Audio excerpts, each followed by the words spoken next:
Good afternoon, everyone, and welcome to the Virginia SBDC's webinar series, Google and Beyond, Marketing and Managing on the Web. This series is designed to take a look at tools and techniques to help small business take their business to the next level. Today's webinar is Video Killed the Radio Star, How to Become a Rock Star YouTuber.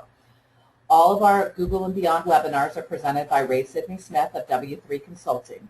If you have any questions during the presentation, please type those into the question window and Ray will do his best to answer them. Without further ado, here's Ray Sidney Smith. Thank you, Tracy, and thank you to the Virginia SBDC Network for having me here on the Beyond Google Marketing and Managing on the Web series. So today we're going to be talking about Video Killed the Radio Star, and I'll have to start off with just a couple of minor items, but the major clarification is that radio is still alive and well. It really didn't kill the radio star, but we are going to talk about YouTube today. If you have any questions, as Tracy said, go ahead and ask those in the question panel that you have there. If you have any questions after the webinar, feel free to go ahead and send those at W3 Consulting on Twitter. You can hashtag it Beyond Google, and I'll make sure that I know that it's about the Beyond Google webinars. And of course, feel free to follow the Virginia SBDC Network to stay on top of future webinars and other information coming out from them. So with that, let's talk about today's agenda. First and foremost, as I said before, we're going to be talking about YouTube and really some of the sort of mechanics of what makes being a small business on YouTube really valuable. And so we're going to talk about how to develop your video presence on YouTube, that is getting YouTube onto your own website really, and then generating compelling video and of course making effective calls to action. This is a part of a much larger workshop that I do in a full day session, so I'm actually conjuncting some of these pieces and I'll be leaving some of them off, but the big salient points will be in today's webinar. If you have any questions, like I said, feel free to hop in and ask questions. There's a lot of material here, and so I'm going to try and just move our way through it, and if something really does pique your interest and you'd like me to deep dive into it, I'll be happy to go down that road. So I'll try to be brief on these big topics so that you can ask questions along the way. So again, to clarify, video and audio are really powerful mediums or media. And so while YouTube is probably the more powerful of the two, don't discount audio, that is podcasting and other kinds of audio media in and around your small business web presence. But for today, we're going to be talking about YouTube. So let's get into some of the benefits. I want to talk about primarily why you would want to use video marketing in your business. Well, primarily it's all about getting search engine traffic and converting those people, those leads, the visitors to either the video channel or to your website to business, to sales, right? So Google owns YouTube and Google loves video. Google likes to show video, and therefore we want to make sure that we do as Google says when it comes to some particular items. The first point that I want to make, though, is that you really need to pay attention to putting and providing content on your website. A lot of people tend to think about video and they think about uploading it to YouTube and therefore leaving it there on YouTube. Well, that's not where it begins and ends. It begins and ends on your website. Your website is where your traffic should be directed and where your web presence should live, especially your video web presence. So I'm going to be speaking out of two sort of minds here. One is to actively engage the people you have following your video channel, but making sure that you're syndicating all of those videos and making sure that they show up on your website. So what do I mean?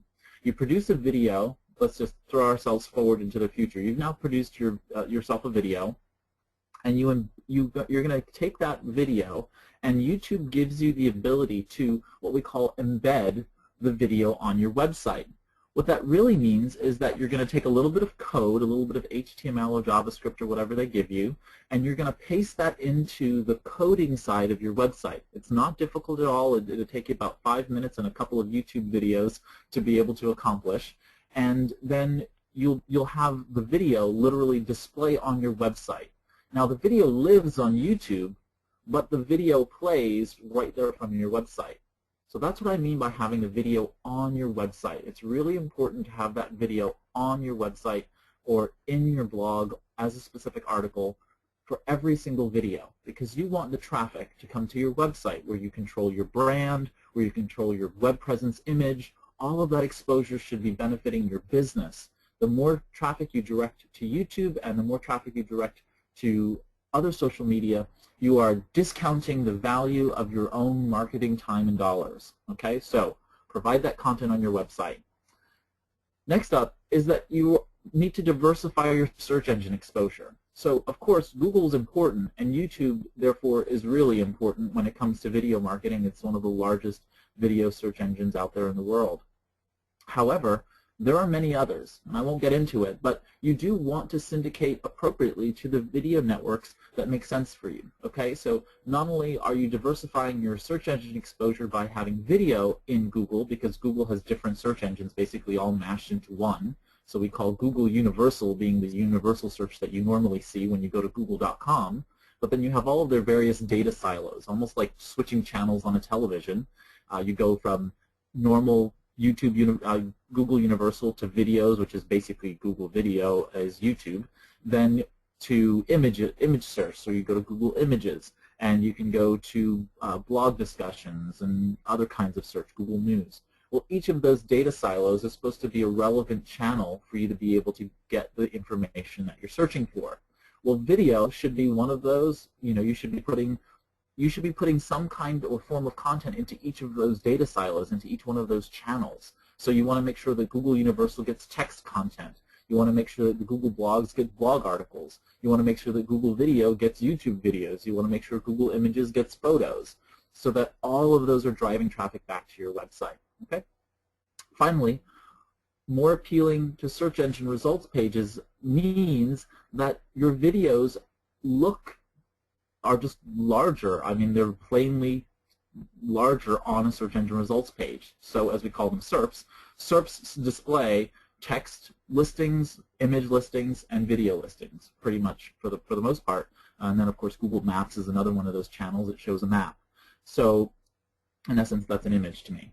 And so videos, of course, take up more real estate on the screen, and therefore someone's much more likely to go ahead and click on it. So if we look at this just basic search, I did a search on google.com for how to install Windows 7. Well, several things came up, and there are three text-based posts here, and the only thing really competing with me to click on the how to install Windows 7 link, that's the four that are shown here, is the one that shows the picture of this about.com editor's face. So, but above that I can see there's a 14-minute video that's going to give me a full tutorial. I'm so much more likely as a consumer to click on that video than I am to any of those other links, because it's going to visually show me how to do something, and that's much easier than having to read. So just by virtue of you as a consumer using this, you get sort of the idea about how powerful it is from a search engine perspective. Now, if I did click on the first link and there was a video embedded on it, that's going to increase its value to me even more, because I'm going to have the video and I'm going to have the text associated with it. But for the most part, Google is, as you can see, Google is looking at YouTube. You can see right here, Google is looking at the YouTube database for videos and syndicating them right in. So we want to really pay attention to having those videos on YouTube, but also making sure that we go ahead and embed them on our own website. So next up is paying attention to keywords. So this keyword tree is something that you should sort of jot down and just keep in your mind as you are working on your videos. So many times people have questions about how to use YouTube and what kind of videos and so on and so forth, and really it comes down to content strategy. So for your blog and your video channel on YouTube or whatever it might be, think about the keywords. And there are lots of tools out there that allow you to be able to develop a keyword content strategy, but start with the main keyword. What's your business? You know, if I'm a dentist and that's going to be sort of my main keyword is dentistry or something like that, right? Or at least one of my main keywords. Well, some of those sub-keywords would then be and branch out to be orthodontistry, cosmetic dentistry, crowns, whatever they might be. And then those, of course, branch down and then they have more sub-keywords below them. Okay? So the point is that when we get down to the keywords, where you can see on the screen it says keyword 123, keyword 12, keyword 123, those black keywords, those are individual keywords or key phrases, because they can be more than one word. Those are the words that we want to focus on for each and every video that you produce.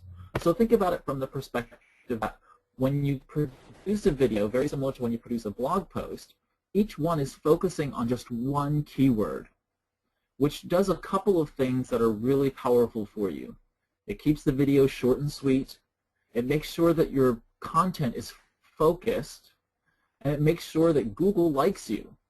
And remember what I said before, make sure that what Google wants, Google gets, so that you appear in the search engine results pages. Okay, so really look at this from sort of a hierarchical tree perspective and start branching out all of the various keywords that are associated with your business, and then each one of those is going to focus and help lead you down the road in terms of what's going to be compelling content for your users and your target audience, and what's going to be the most engaging. And then you want to pay attention to that over time, because if you find that your cosmetic dentistry keywords really do well and they gain a lot of engagement, well, then you might want to actually focus on doing more of those throughout a particular period of the year, or maybe all the time. So just pay attention to those kinds of details as you're moving along.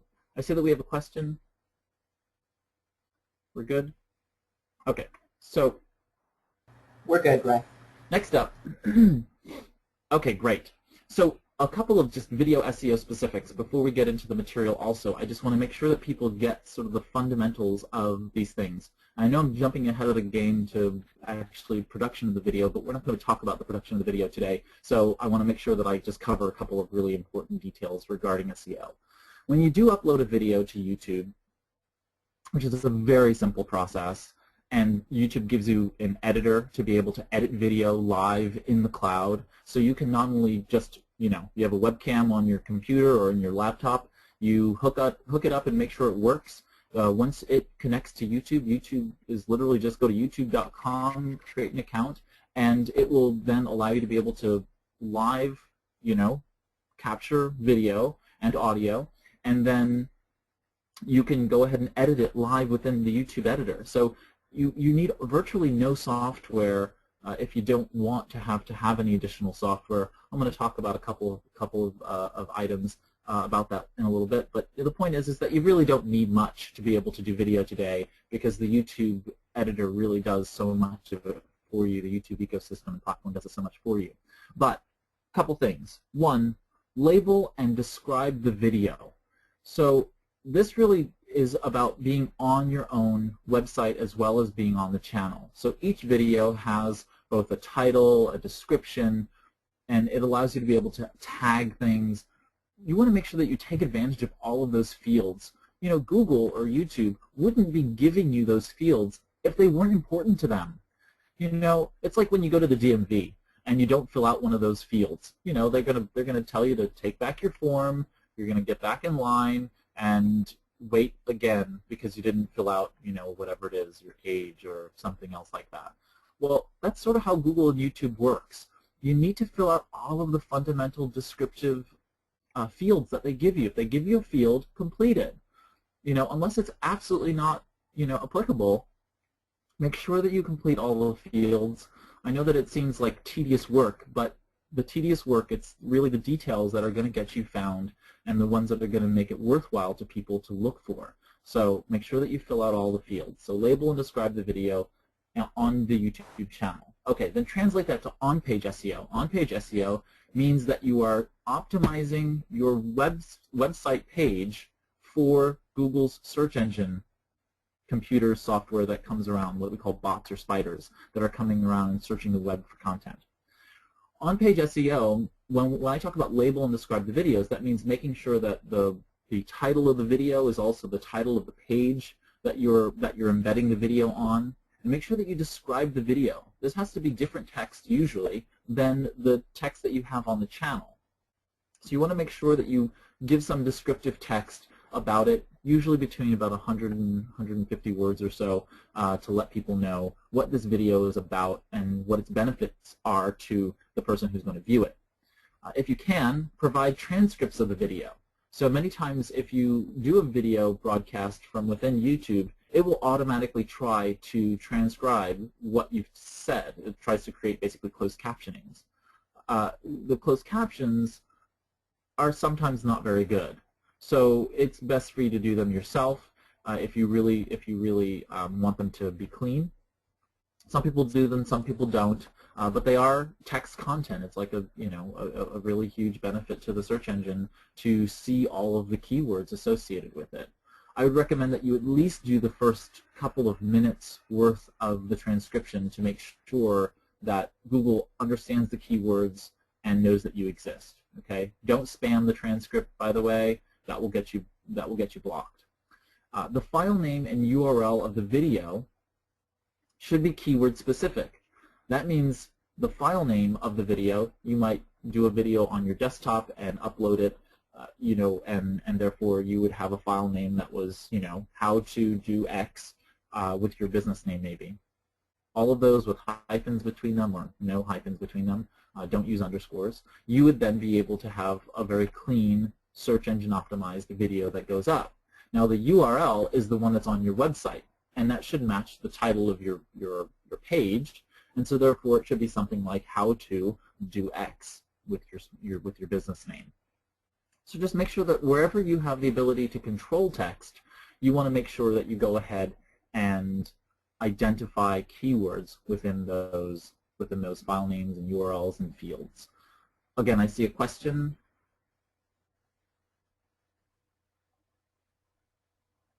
Okay, I'm going to move on unless the question is... I'm sorry, right. It says don't spam, more info, please.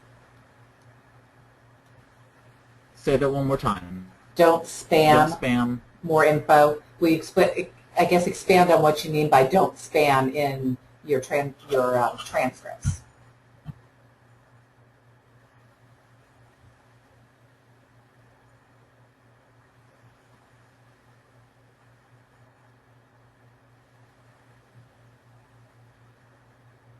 Right?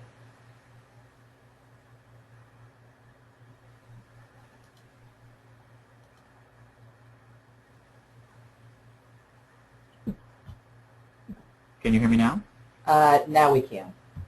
Okay, wonderful. Okay, so just to repeat what I said, basically don't put a bunch of keywords, at the beginning of your video transcript in hopes of gaining, something from Google. Google will see that as trying to sort of stack the blocks, and they'll block you. So don't start pushing tons of keywords, just like a string of keywords at the beginning of the transcript. It's not going to help you.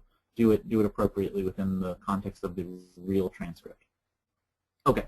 Couple more video specifics, and then we'll get into the content.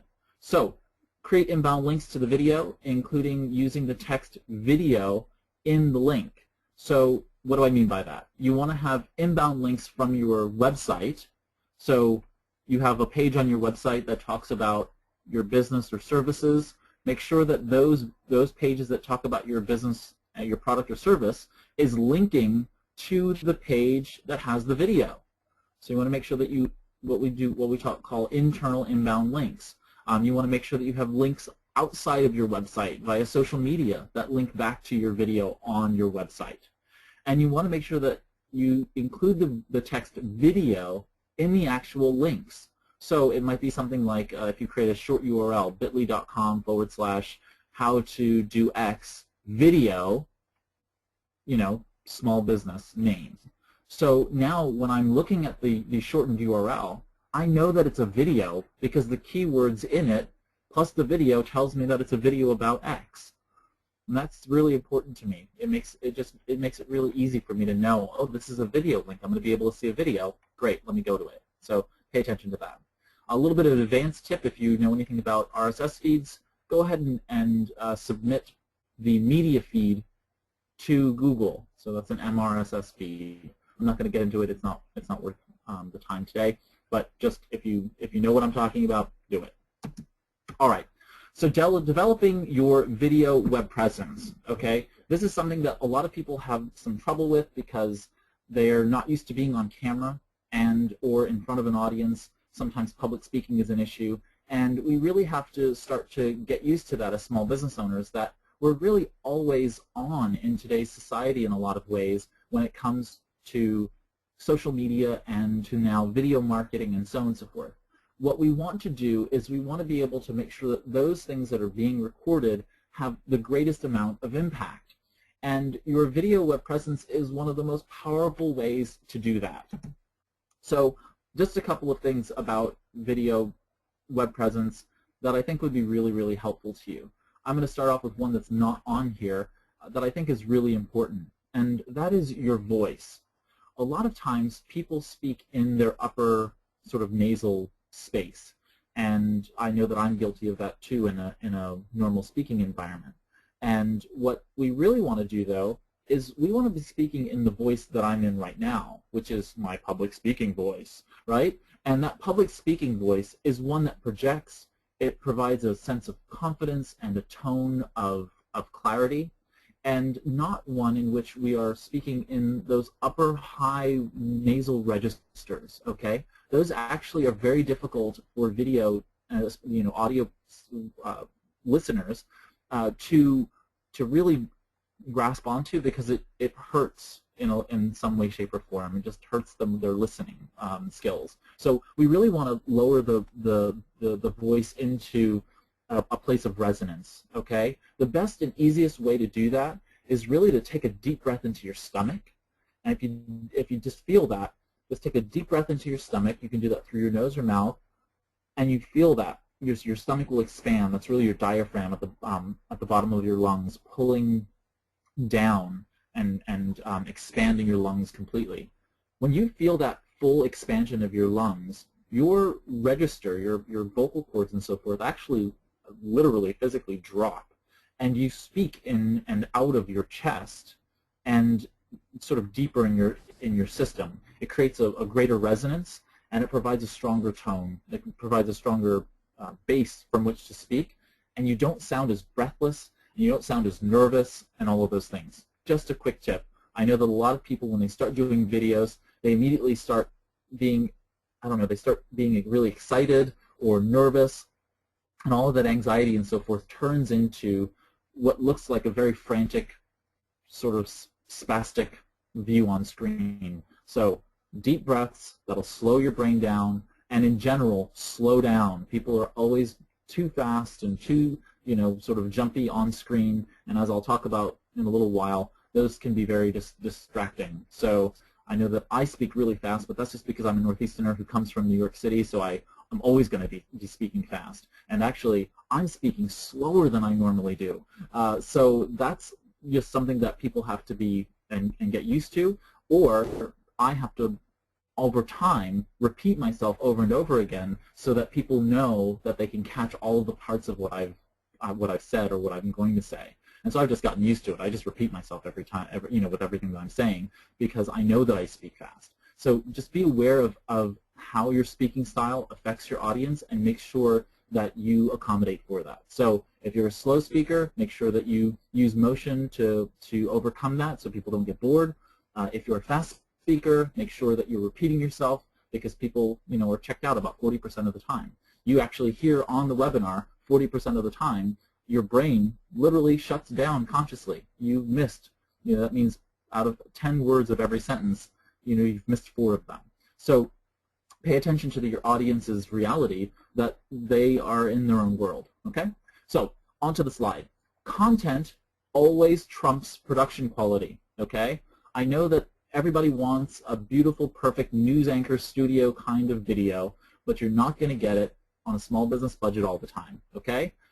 What you can do is you can create really great content that is make it dynamic and engaging, so that people are willing to sit there and watch it, or walk around and watch it, because a lot of video today is actually watched on mobile.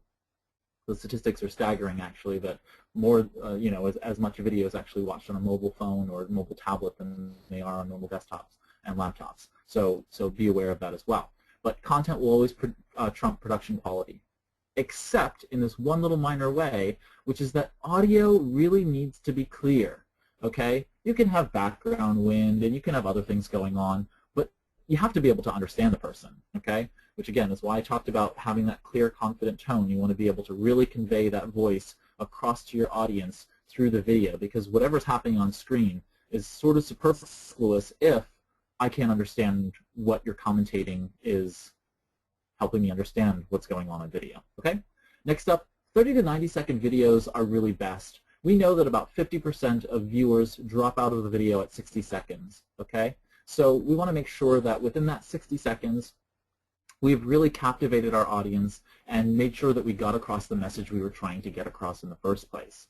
So what I typically tell a small business owner who starts out with a video, they tend to be 3 or 4 minute long videos. And what I tell them is that you now have 3 or more videos, because you're going to chop those up and turn them into multiple videos for the YouTube channel. And what I then say is that usually a third of any video you record is completely superfluous.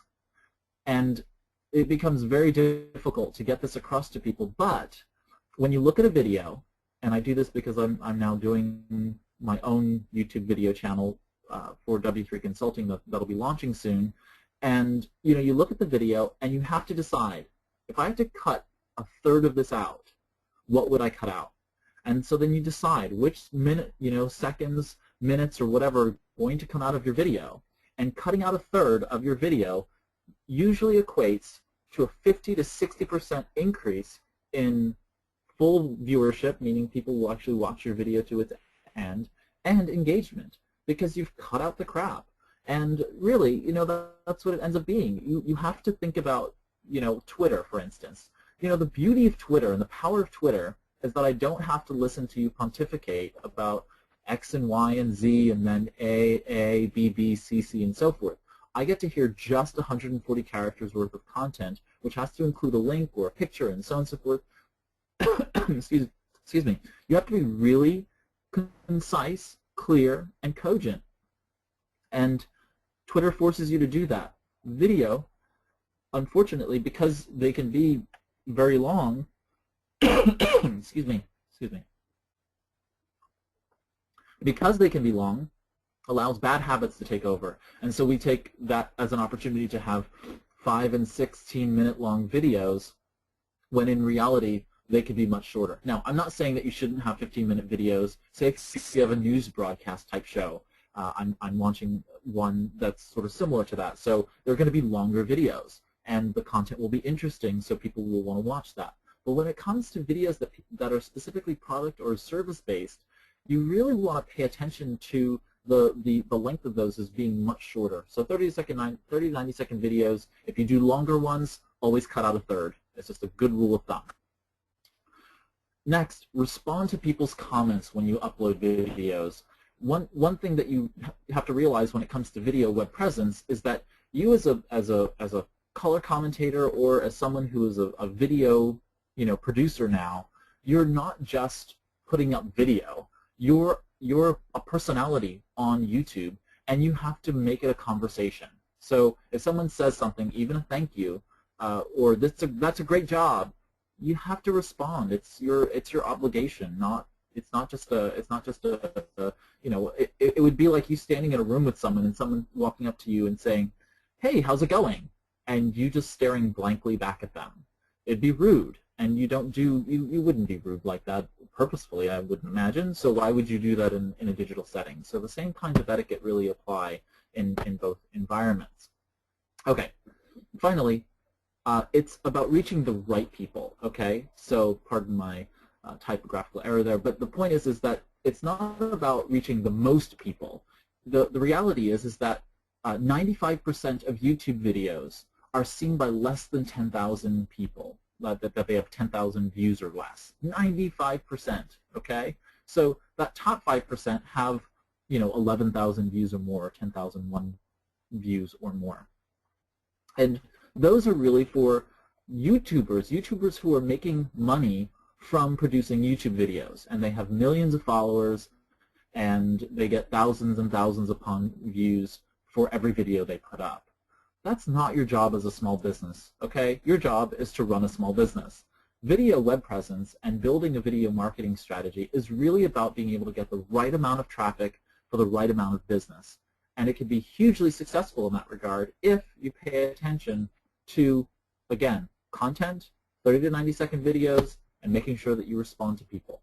Also, take note that responding to people can be both in text, that is, just writing back thank you, or actually doing a video response. So you can actually respond by video within YouTube, which is really cool because you are then creating more video content and it's triggered by someone. So it's content that if someone said it, someone asked a question or a clarifying note, someone must want it.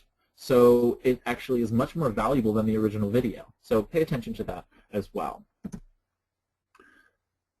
So you need a production studio. And for the most part, you likely have a smartphone and you now have a production studio.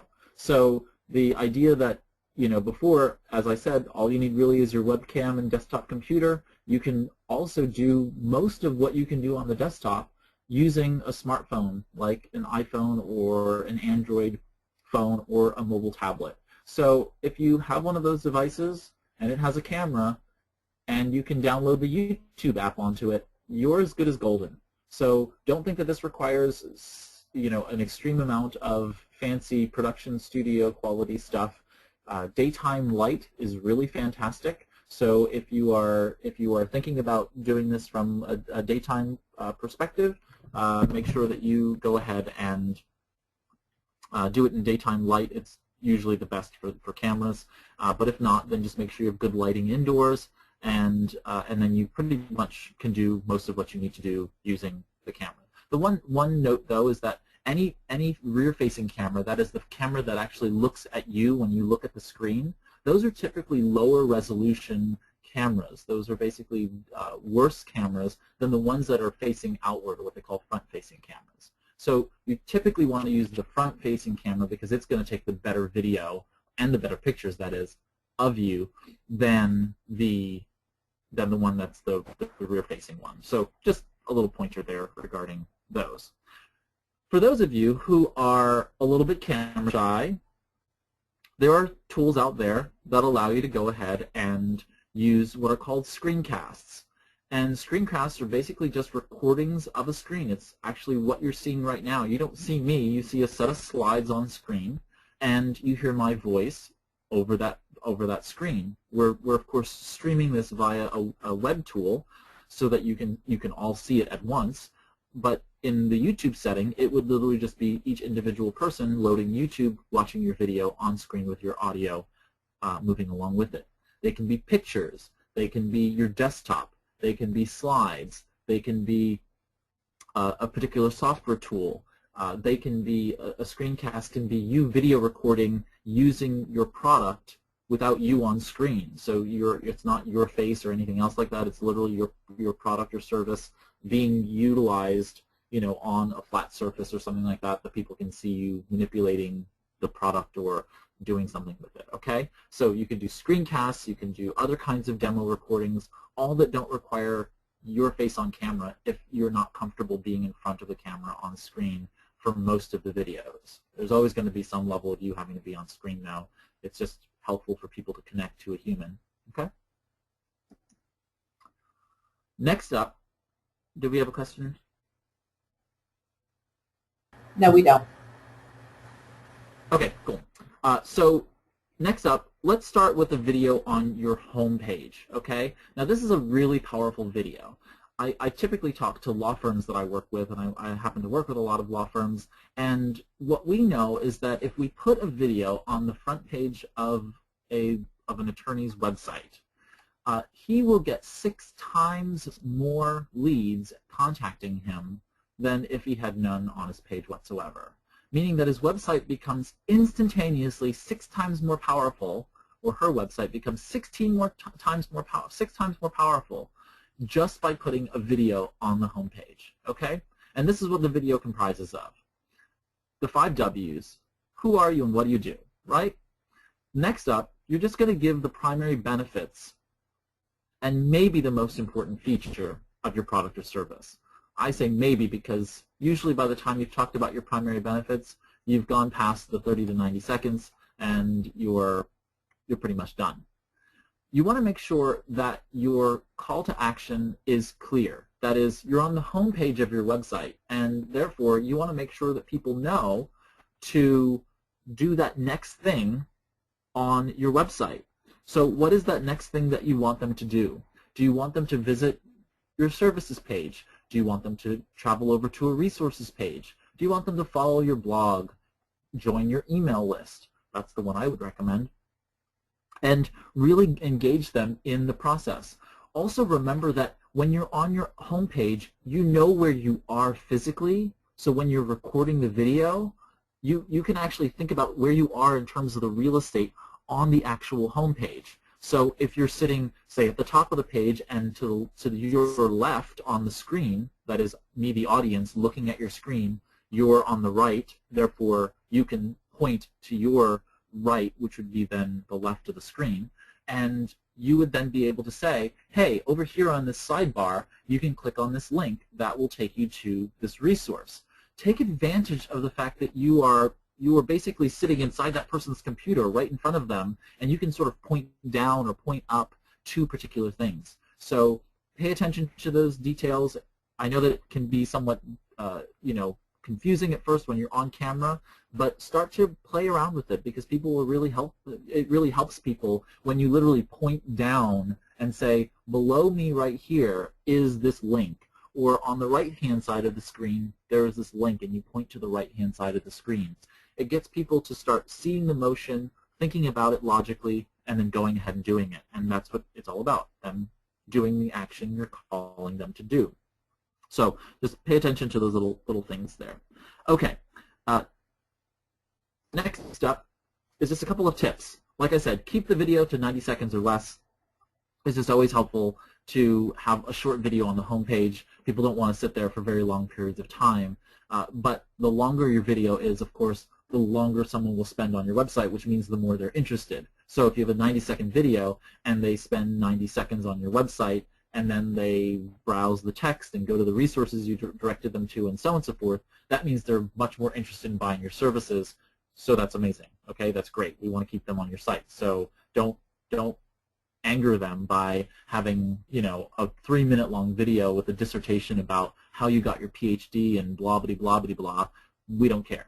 What we do care about is what's in it for me. What's going to make you the authority to do the product or service that's going to make this really great for me and lead me to more resources to be able to do that. Okay, so we want to be able to play to the lowest common denominator in terms of attention span, but then always allowing for more resources if we want it. Okay, so you may have a 15-minute long video talking about your what makes you the authority on a particular subject. Okay, bury that on your website and provide me with a link to it, but don't do that on your homepage. Typically, for these kinds of things, we are looking for these kinds of homepage videos. We're looking for connecting with you on camera. So we want to see your face. You want to be stationary or moving through a retail location. The most brilliant one I've seen in recent history was a business owner that I had consulted and said, what you need to do is just take a video camera, have someone walk around steadily with their iPhone or Android camera, and just video record you walking through your warehouse and this particular retail warehouse location. And that's what they did. And she looked amazing on camera. Just, it's a comfortable space for her. It's her retail warehouse. So she was walking backwards through the space, talking about different things, smiling to employees, and just giving people a general, view of the space. The total video was probably about 5 minutes long. They cut it down to 90 seconds, and stellar. Okay, so that's the kind of thing that I'm talking about. Just doing it in some place where you're really comfortable. That's not a lot of noise. In this particular case, they mic'd her so that she could not have all the background noise of the warehouse.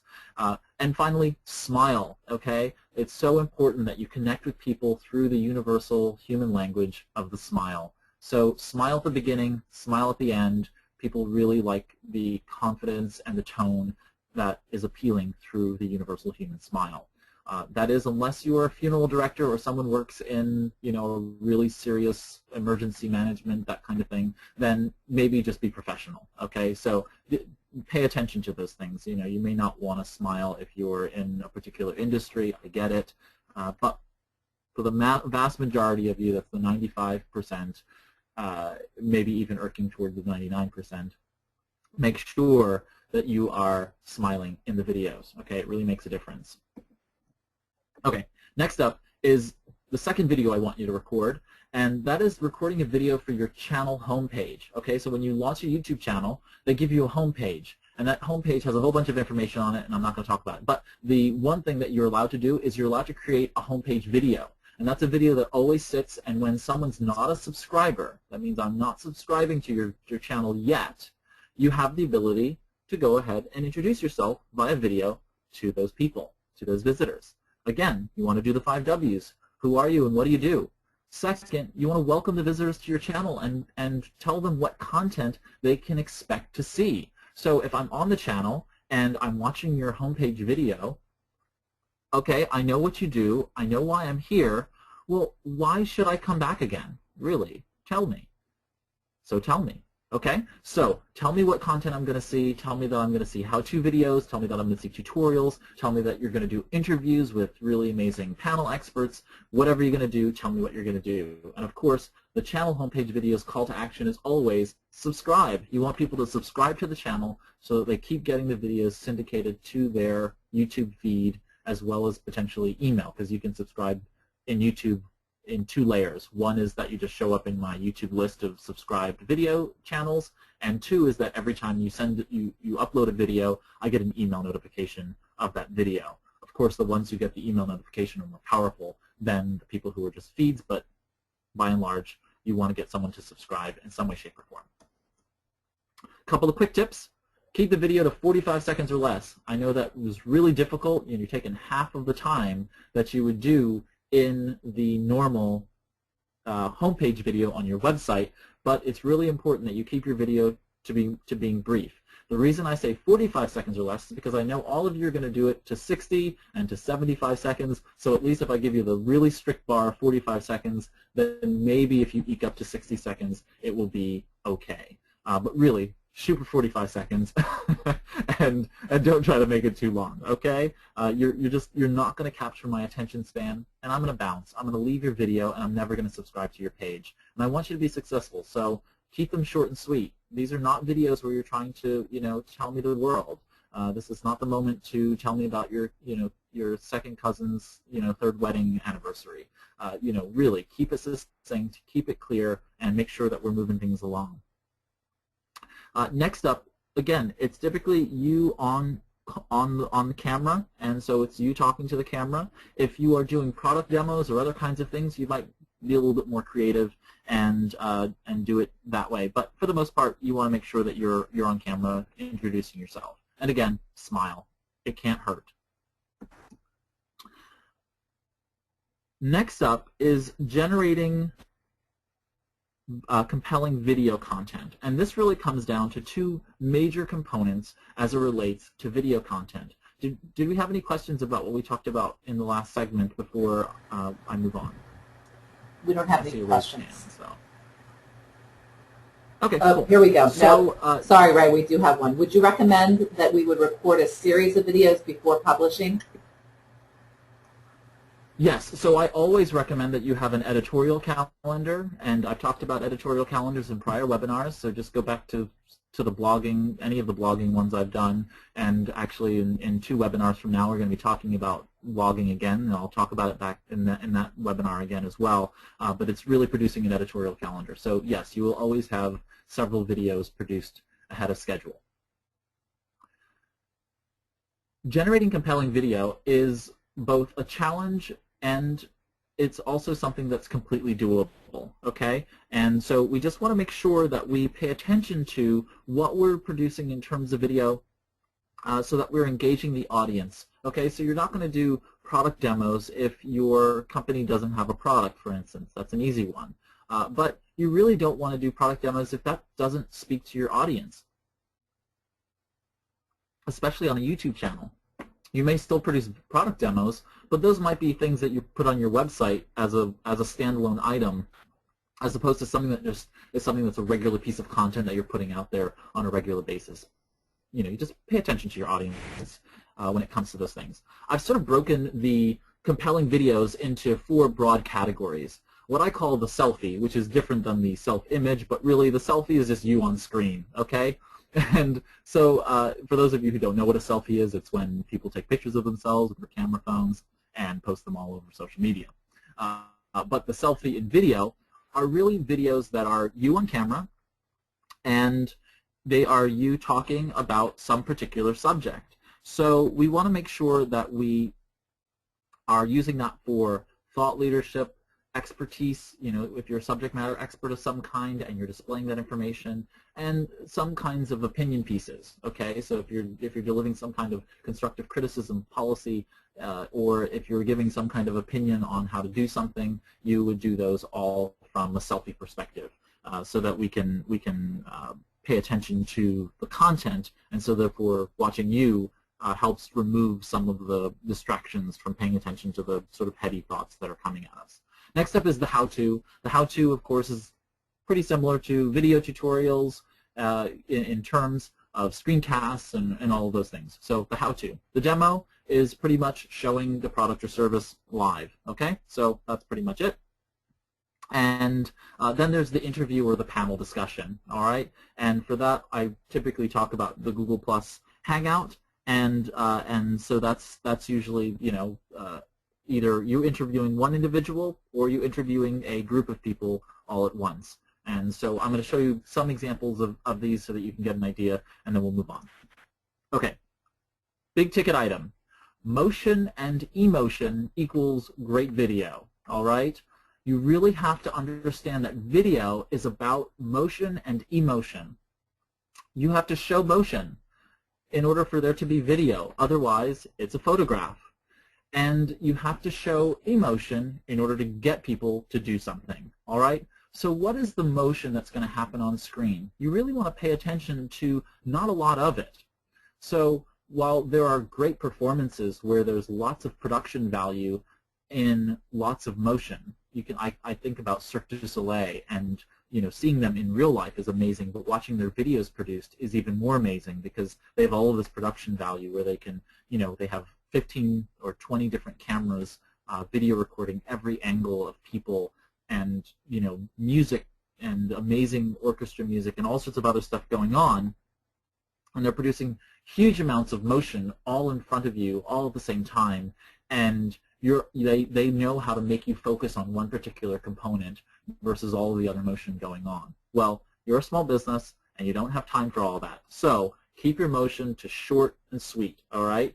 If I'm on camera, that usually means my hands moving, not too erratically. I'm pretty stationary. I might be moving in a space, but we don't want too many things going on in the background. If I'm on camera and there's a clock behind me and it's got one of those pendulum swinging things, well, guess what my eye as a viewer is going to clue into? I'm going to start watching the clock going on behind me, and it's just going to start swaying. That goes for if there was an Andy Warhol you know, pop art piece of artwork on the wall behind me, or if you've got the cat, you know, climbing across the back of the chair while you're recording the video. You have to have and make sure that everything going around you in terms of non-motion is not distracting the viewer. And then you want to make sure that your motion is methodical and purposeful. So if I'm a gesticulator, so as I'm talking right here now on the webinar, if I were on video camera, you would see my hands moving. I just move my hands. That's natural for me. And so I don't want to restrict myself, but I do want it just to dampen a little bit when I'm on video versus when I'm in person. When I'm in person, it's not that big of a deal because you see the whole part, you see all of me, and it's not that big of a deal. But if I were on camera, I have to slow those kinds of movements down because the camera sometimes picks those up as jerks and movements and so on and so forth, and doesn't look as appealing on video. So just, you know, just slow down, sort of dampen those moves, jerky moves, those kinds of things, make them a little bit more fluid, and then of course get some emotion in there. You know, I have just, you know, slides on screen, and so you can't see me. So I have to give a lot of that emotion in my own voice. And if you don't hear that emotion in my voice, then you're gonna drop out. You're not gonna be as interested in the content. So I've got to give a little attitude. I've got to give vocal variety and tone, and of course the content has to be really rich. You know, I have to be talking about very, very good content in order for you to be really engaged in the material. So you want to make sure that you engage both motion and emotion in creating compelling videos. All right. Next up is just a series of good ones. So in the selfie category, I would really recommend you check out Vsauce. Vsauce by itself is, for the most part, one guy or two guys that are just on camera, okay? And he's just talking about things. He sometimes puts images on screen, and then of course shows you some of the things that they're talking about. But that's a really great example of a selfie, okay? So go check it out, Vsauce. And by the way, I'm not providing links for any of these because I want you to go to YouTube and actually search for them. So go search Vsauce. Next up is this video on how to make a paper crane. So this falls into the how-to category, and it's pretty brilliant. It shows you in 8 minutes how to create a paper crane. Notice that it's 8 minutes and 47 seconds long, and it's compelling enough that you watch every bit of it, okay? Now, if I were, if I were consulting this person, which I clearly don't need to do because they have 5.9 million views. But if this person was in need of more views, I'd probably tell them to break that video up into 2 or 3, and therefore they would have 2 or 3 different videos with different steps so that people were able to work on just building and forming the base of the crane and then doing the primary folds for the center of the crane, and then finally detail parts to close out the sort of beauty and opening up the crane. So, just thinking about how you're going to do that. But go ahead and YouTube search for how to make a paper crane. It's the top, response. All right. Any of the videos that Apple puts out regarding its own products are worthy of watching for the concept of motion and emotion. But also, it's an amazing product demo. But I'm telling you, just watch them and you can see what they're doing. All of the motion that goes into that, all of the emotion that they're placing by just giving the images of what they're creating, the background dynamic of what they're creating. They're telling a story, okay? And that comes down to the end point of it. That motion and emotion needs to tell a story, and you need to tell that story in a large scape in short videos. This video is 1 minute and 30 seconds, so they're exactly 90 seconds long, and it is intensely powerful, okay? So this is the most current video actually on Apple's channel right now, so if you go to Apple's YouTube channel, you'll be able to find it. But it's a very, very powerful video and really is a great example of a product demo. Finally is the interview or the panel discussion. This can be, of course, just you and someone else on screen. You can even have them sitting in the room with you and basically having 2 computers, one directed at them and recording them, one directed at you and recording you. And therefore you record at the same time, just start recording at the same time, and then what you'll need to do is splice those interviews together. That could be a little bit more difficult. If you have a camera person, they can literally just take one computer or video camera and basically pan back and forth between the 2 of you, and that way you can do it in one take. The best example I can give you of sort of an interview panel style discussion is actually this NASA long distance Google Plus Hangout on the International Space Station. So this was the first of its kind where basically NASA took a Google Plus Hangout on air, and they allowed 3 astronauts in February of 2013, February 22nd, 2013 if I'm not correct, and if I'm correct. And it was Commander Chris Hadfield, who's now retired from NASA, the astronaut Tom Marshburn, and Kevin Ford. And they were on the International Space Station, and they did an interview live from the International Space Station. It was absolutely phenomenal to see that live. A video feed between anyone who wanted to be and have access to that. You just go to Google Plus, you signed into the Hangout, and you were live, connected to a live video feed with those astronauts on the International Space Station. It gives me sort of goosebumps just thinking about it, goosebumps thinking about it. It was really amazing. And so those are the kinds of things where you have a panel discussion, you have several people on screen going back and forth, talking to the astronauts, different questions, all just really cool stuff. So go find that video, watch it, and see how you can potentially interpret that for items in your own business.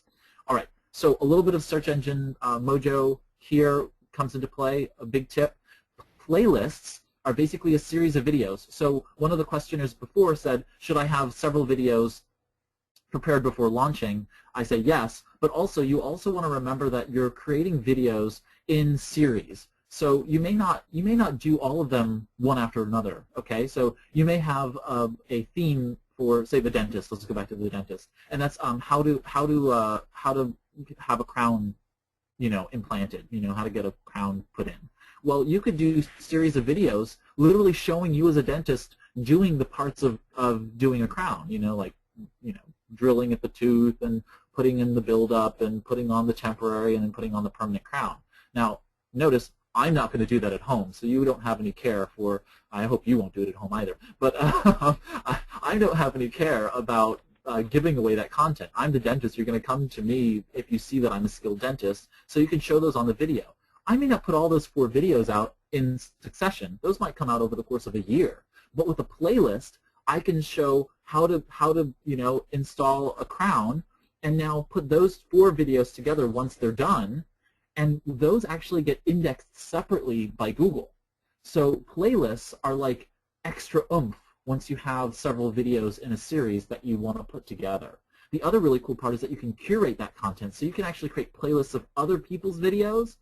So if you know all the really good videos in your industry, you can immediately create a playlist that is all of those videos, and then comment on them so that people know that you're the subject matter expert.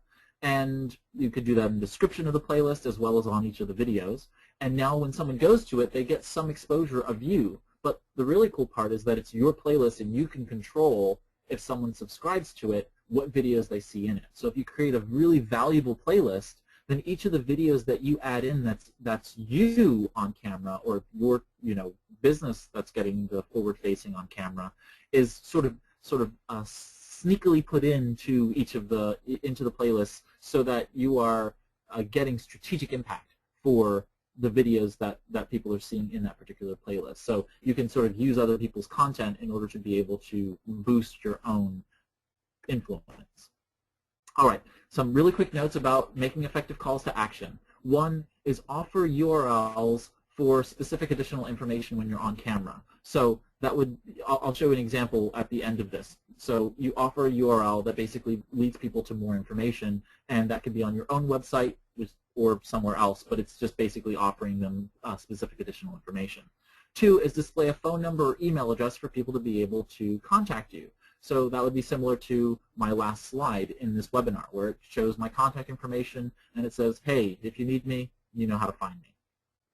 Of course, having people subscribe, email or SMS lists, if people are adding their contact information to you so you can get in touch with them with further marketing, go ahead and make sure that you do that. And of course, subscribing to the channel.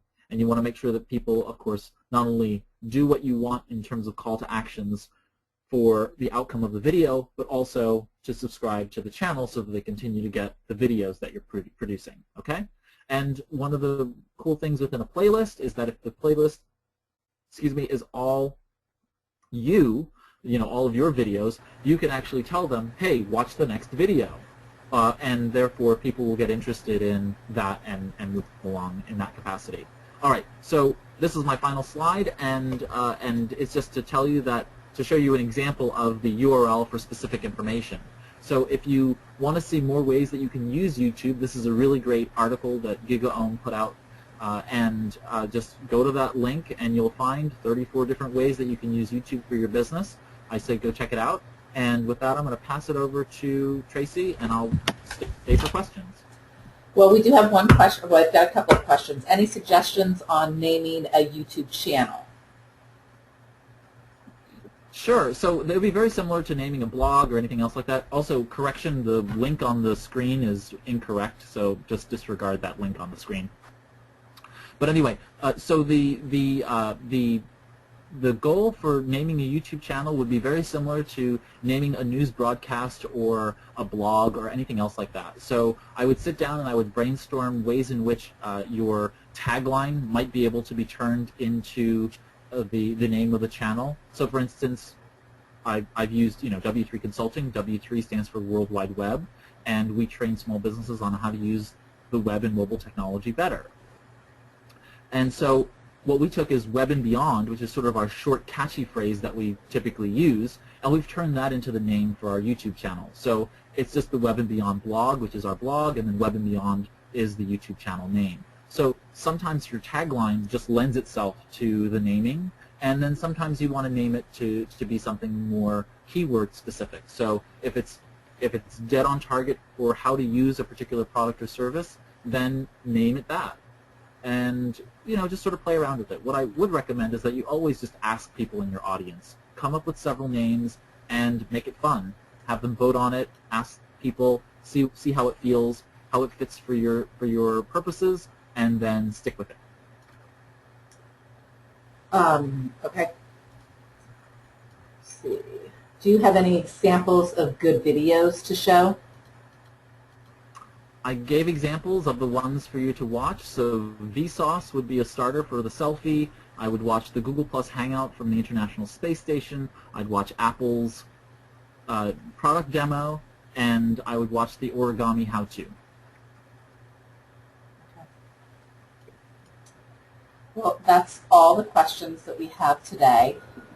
Thanks everyone for participating. Today's webinar will be archived and posted on the Virginia SBDC's website under live webinars and recordings. Tomorrow you'll receive a follow-up email on this webinar. There'll be an evaluation link in the email. Please help us to continue to improve our training by taking the time to complete the evaluations. If you want to fill out the evaluation now, I put the link in the chat window, and you can go ahead and fill that out now. We'll see you on May 15th for how to choose a CRM system for your small business. Thanks everyone for participating today.